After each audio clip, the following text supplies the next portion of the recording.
My dog blocked the door, growling like I'd never seen. Annoyed, I stayed home. An hour later, my boss called, crying, "Everyone who came in is dead." I asked, "How?" He whispered. "They all looked like..." My husky Max lunged at my briefcase at 6:47 a.m. on a Tuesday morning, clamped his jaws around the leather handle, and ripped it clean off with a violence I didn't know he possessed. He'd never been aggressive, not once in the 5 years I'd had him. Max was the kind of dog that let toddlers climb on him at the dog park, who'd roll over for belly rubs from strangers, who whimpered if you raised your voice even slightly. But that morning, standing between me and my bedroom door with his teeth bared and his ears flat against his skull, he looked like a different animal entirely. "Max, what the hell?" I grabbed for the briefcase, tried to pull it away from him. He yanked harder, shaking his head violently the way he did with rope toys, and the entire handle tore free. $300 worth of Italian leather destroyed. I had a presentation at 9 a.m. 6 months of work on a comprehensive rebranding campaign for Meridian Pharmaceuticals, our biggest client. My boss, Robert Henderson, had made it crystal clear over the past week. This presentation would determine whether I got promoted to senior creative director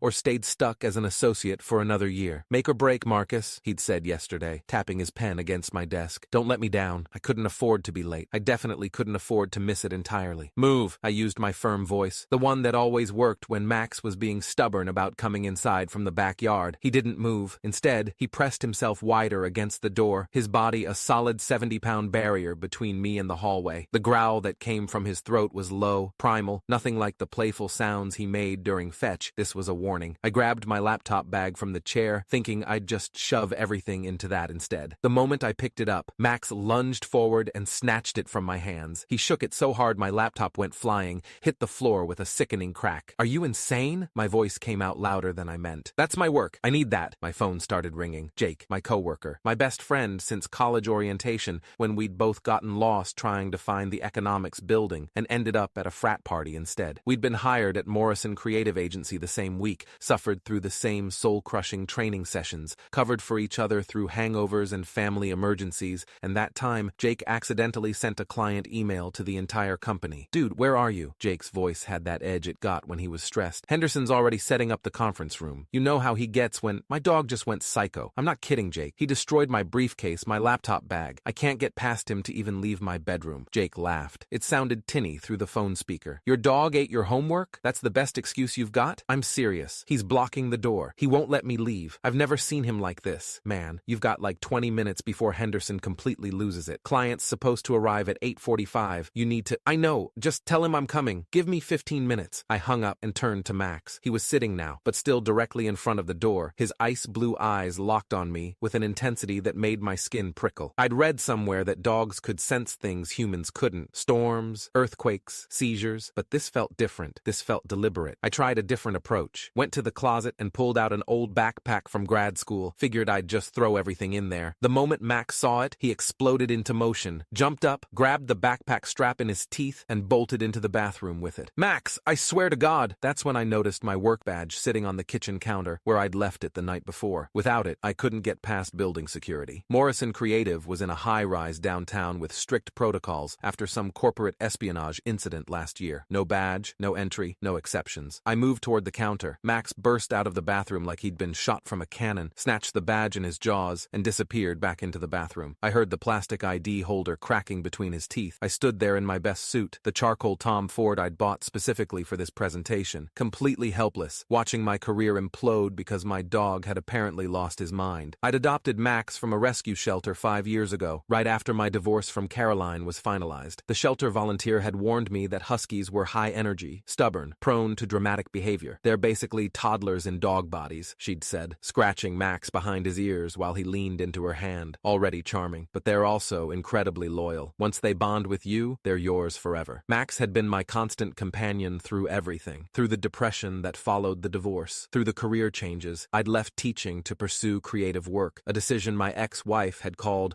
a midlife crisis masquerading as ambition, through the long hours building my portfolio, through the job applications and rejections, through finally landing at Morrison Creative 2 years ago. He came to work with me sometimes. The agency had a dog-friendly policy on Fridays. He'd sleep under my desk, occasionally wandering the office to collect pets and treats from co-workers who kept a stash of dog biscuits in their desk drawers. Everyone loved Max. Jake called him the office therapist because he had this way of sensing when someone was having a bad day and would just go sit next to them until they felt better. He'd never shown aggression. Not toward me, not toward strangers, not toward other dogs. The worst thing he'd ever done was knock over my coffee mug with his tail when he got excited about going for a walk. So this snarling, briefcase-destroying, badge-stealing behavior was completely alien. I looked at my phone. 7:34 a.m. The presentation started at 9 Corf. I needed to leave now if I wanted to beat downtown traffic, get set up in the conference room, run through my slides one last time. But Max was still guarding that bathroom like it contained the crown jewels. I had no choice. I called Henderson. "Robert, I'm really sorry, but I can't make it in. I'm sick. Food poisoning, I think. It hit me hard this morning." The lie tasted bitter. I'd never called in sick for something important before. Never missed a deadline. Never bailed on a client meeting. Henderson's sigh came through the phone like a punctured tire. "Marcus, this is really, really bad timing. The Meridian people are already in the car. I've got the entire executive team clearing their schedules for this. I know. I'm so sorry. I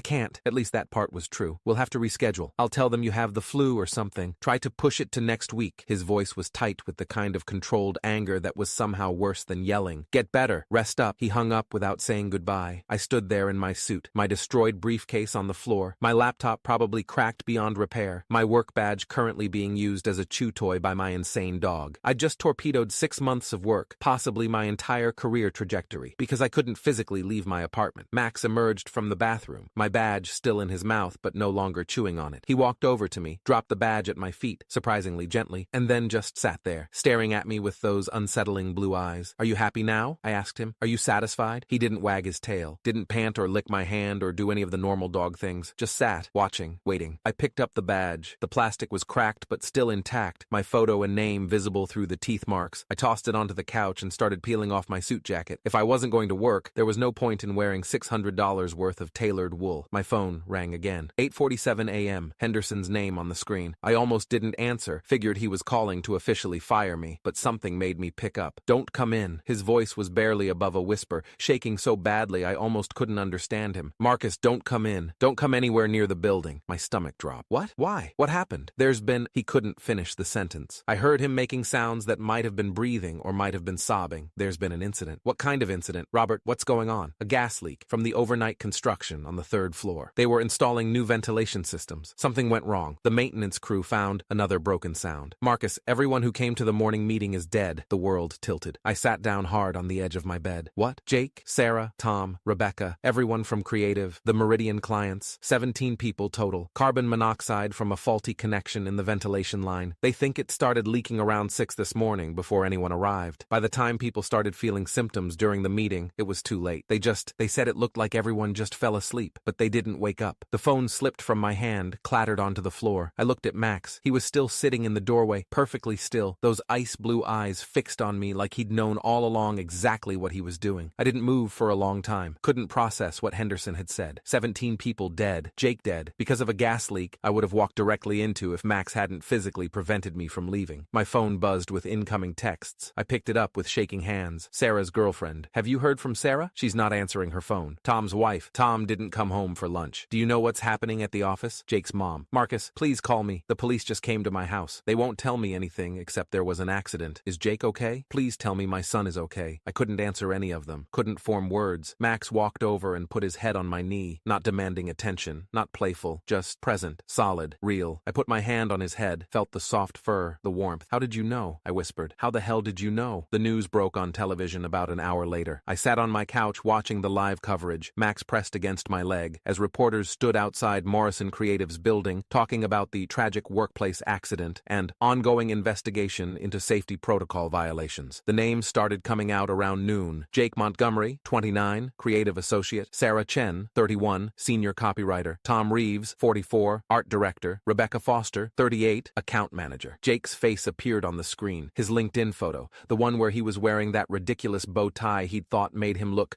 sophisticated and approachable. I'd taken that photo for him in the office break room, made him pose 17 different ways until we got one he liked. My phone rang. Henderson again. "Marcus." His voice sounded like it had aged 20 years. "I just wanted to check on you, make sure you knew. The police might contact you for a statement since you were scheduled to be there." "How are you alive?" I asked. The question came out harsher than I meant. "I was in my office making copies of the presentation materials. Different ventilation system. By the time I came down the hall, people were already—" I tried to help, tried to wake them up, but they were all just— He broke off. "The paramedics said if I'd been in that conference room 5 minutes longer, I'd be dead too." Jesus. Jesus. Why weren't you there, Marcus? And I want the real reason, not food poisoning. I looked at Max. My dog wouldn't let me leave my apartment. I know how that sounds. But he blocked the door, destroyed everything I needed to get to work. I thought he'd gone crazy. Silence on the other end. Then, dogs can smell carbon monoxide. Did you know that? I just learned it from one of the paramedics. They use detection dogs for gas leaks sometimes. Their sense of smell is so sensitive they can detect it in concentrations humans can't even measure. Our building's ventilation system, I said slowly, understanding. It's connected to the whole complex. My apartment is in the same building as the office, just different floors. Your dog smelled it through the vents, Henderson said. He knew. Somehow he knew that if you left your apartment and went to the office, you'd die. Detective Maria Santos came to my apartment that evening. She was in her mid-40s, wearing a blazer that had seen better days, carrying a notebook with pages bent at the corners. 15 years in homicide, now doing workplace fatality investigations, she introduced herself. I need to ask you about this morning. I told her everything. The destroyed briefcase, the stolen badge, Max's unusual aggression, how I'd called in sick because I physically couldn't leave. She wrote it all down, her expression neutral. And you've never experienced this behavior from your dog before? Never. He's the gentlest dog I've ever known. Mr. Chen, I'm going to be honest with you. This case is strange. The carbon monoxide leak was from a construction error. Someone connected the ventilation lines incorrectly during overnight work. But the timing is what bothers me. The leak started at approximately 5:47 a.m. Your first interaction with your dog exhibiting unusual behavior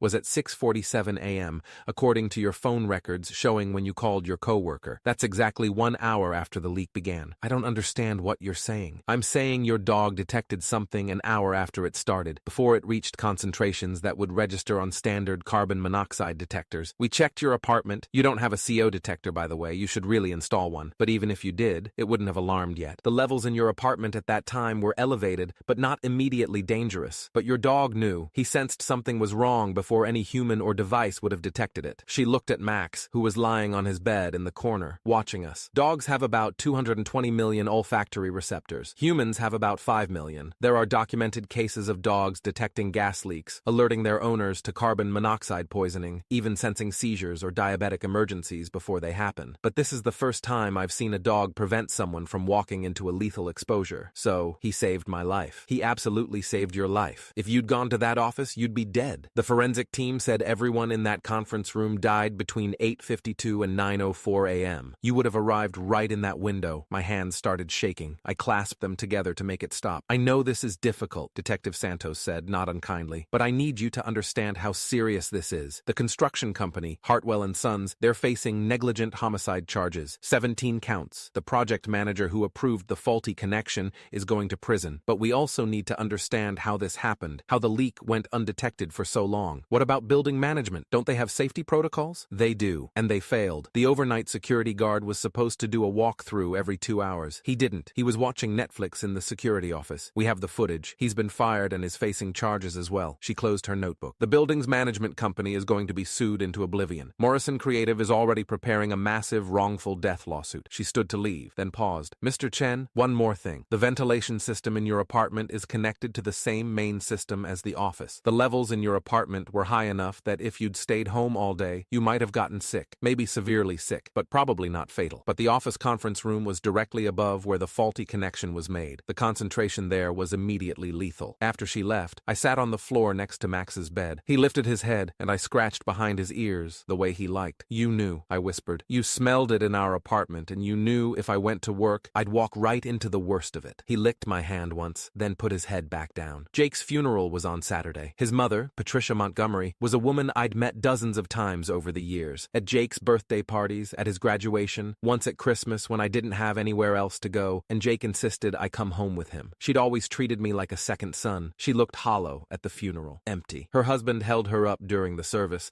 but I could see her legs shaking. I almost didn't approach her afterward. What do you say to someone whose child is dead, especially when you should have been dead too, when the only reason you're alive is a twist of fate and an intuitive dog? But she found me first, grabbed my hand after the graveside service, her grip surprisingly strong. I heard about your dog, she said. Her voice was rough, scraped raw from crying. Jake's girlfriend told me about how Max wouldn't let you leave. Mrs. Montgomery, I'm so sorry. I should have been there. If I'd been there, maybe I could have... Stop. She squeezed my hand harder. Don't you dare feel guilty for being alive. Jake would have hated that. You know what he would have said? He would have said this was the most Jake thing ever. His best friend missing death because of a crazy dog story. She pulled me into a hug, and I felt her shaking. You're alive, she whispered. That matters. That means something. Promise me you'll remember that. I promise. The investigation took 3 months. By the end, 15 people and 2 companies had been charged with various crimes ranging from negligent homicide to criminal negligence to falsifying safety records. The construction project manager, David Hartwell, got 11 years in prison. The overnight security guard, Marcus Webb, which made every news article weird to read given my name, got 3 years. The building management company, Prestige Property Group, was sued for $340 million by the victims' families and folded entirely. Morrison Creative never reopened. Henderson tried to salvage it, tried to move to a different location, but nobody wanted to work there anymore. The company was synonymous with death. He sold the client list to a competitor and retired early. I couldn't go back to creative work. Every time I tried to work on a campaign, tried to think about branding and messaging and target demographics, I'd see Jake's face, hear Sarah's laugh, remember Tom showing me photos of his kids, but I couldn't just do nothing. I'd been researching for 2 weeks when I found Dr. Rebecca Walsh, a veterinary behaviorist who'd published several papers on canine detection abilities. She worked at UC Davis, ran a program training service dogs for medical alert tasks. Dogs detecting gas leaks isn't new, she told me over Zoom, her office wall covered in photos of dogs in training vests. But what your dog did, that level of insistence, that understanding that the danger wasn't immediate but would be if you left, that's remarkable. That's reasoning. That's communication. Can other dogs do this? Can they be trained to do this? Potentially. Dogs are already used for detecting explosives, drugs, accelerants in arson investigations. Some are trained to detect certain cancers, to alert to oncoming seizures or diabetic emergencies. Gas leak detection is less common but absolutely possible, especially in commercial settings where leaks could be catastrophic. What if I wanted to start a company, training dogs specifically for gas detection in office buildings? She leaned forward, interested now. That would be innovative. Most commercial buildings rely on electronic detectors, but those have limitations. They can malfunction, run out of battery, get covered in dust. A trained dog, especially one that bonds with the building's security team, could be a valuable additional layer of safety. Would you help me? Consult on the training protocols? I'd love to. Canine Guard Solutions launched 7 months after the Morrison Creative tragedy. I used most of my savings and a small business loan. Dr. Walsh helped design the training program. We started with rescue dogs. Most of them, like Max, were considered difficult or high energy or unsuitable for typical adoption. Turns out those traits made them perfect for detection work. Our first client was a tech startup in San Jose that had recently moved into an old building with questionable infrastructure. They hired us as much for the PR. Innovative company uses cutting-edge safety technology as for actual safety concerns. But then it happened. Zeus, a German shepherd we'd trained for 3 months, started alerting at 4:23 a.m. during a night security shift, barking at a specific wall panel, refusing to move. The security guard initially thought Zeus was malfunctioning. That's actually the term he used, like Zeus was a robot, but he called the emergency number we'd provided. We contacted the gas company. They sent a crew within an hour. They found a hairline fracture and a natural gas line inside the wall. Not leaking yet, but close. Another few days of pressure changes, of building temperature fluctuations, and it would have ruptured. The building had over 200 people working there daily. Zeus had prevented another Morrison Creative. After that, we couldn't train dogs fast enough. Companies lined up. Building management firms added us to their standard safety protocols. We expanded to Los Angeles, Seattle, Phoenix, Denver. Max came to every installation, every training session. Officially, he was our quality control specialist. Unofficially, he was our proof of concept, the dog that had started it all. 3 years after the incident, I got a call from Patricia Montgomery. I wanted you to know, she said, that we're using the settlement money from the lawsuit to start a foundation, the Jake Montgomery Workplace Safety Foundation. We're going to fund research into better detection systems, lobby for stricter safety regulations, provide support for families affected by workplace accidents. That's wonderful, Mrs. Montgomery. And I wanted to ask if Canine Guard Solutions would be interested in partnering with us, maybe provide trained dogs to buildings that can't afford them otherwise. Schools, community centers, nonprofit offices. Yes, absolutely yes. Jake would have loved this, she said softly. He would have thought it was ridiculous and perfect that his death led to an army of safety dogs. You know he always wanted a dog, but his apartment didn't allow them. I didn't know that. There were probably 1,000 things I didn't know about Jake, would never get to learn now. We'll make sure his name is on every dog we donate, I told her. Every single one. Last month, we caught our 43rd gas leak before it became a catastrophe. A golden retriever named Luna alerted to a faulty connection in a hospital's maintenance area at 2:17 a.m. The hospital maintenance chief initially didn't believe it. The electronic sensors showed nothing wrong, but they checked anyway. Found the leak, fixed it before the morning shift started, before hundreds of patients and staff could have been exposed. Luna's handler sent me a photo. She was wearing a vest that said Canine Guard Solutions, Jake Montgomery Memorial Program. I keep that photo on my office wall, right next to the destroyed briefcase from that Tuesday morning 5 years ago. The leather is still torn, the teeth marks still visible, the handle completely separated from the bag. Sometimes clients ask about it. Why do you keep a destroyed briefcase? Because that's the briefcase my dog attacked to prevent me from going to work the day 17 people died from carbon monoxide poisoning. That's the briefcase that saved my life. They usually go quiet after that. Then they sign the contract. Max is 9 now. He's slower than he used to be. Sleeps more, doesn't come to every installation anymore. But he's still the gentlest dog I've ever known. Still lets kids pull his tail at the park. Still whimpers if I raise my voice. But sometimes, in the middle of the night, I'll wake up and find him sitting by my bedroom door. Just sitting, watching, like he's still on guard, still protecting me from invisible threats I can't sense. It's okay, buddy, I'll tell him. We're safe. I'm safe. He'll wag his tail once, then come back to bed. I've learned to trust that instinct, that vigilance, because 5 years ago, my dog's bizarre, destructive behavior seemed like the worst possible thing that could happen to my career, my life, my future. Turns out, it was the greatest gift I could have received. Jake's mom was right. He would have thought this whole thing was ridiculous. The most Jake story ever, surviving death because your dog wouldn't let you leave for work. But I know what Jake would say if he could see Canine Guard Solutions now,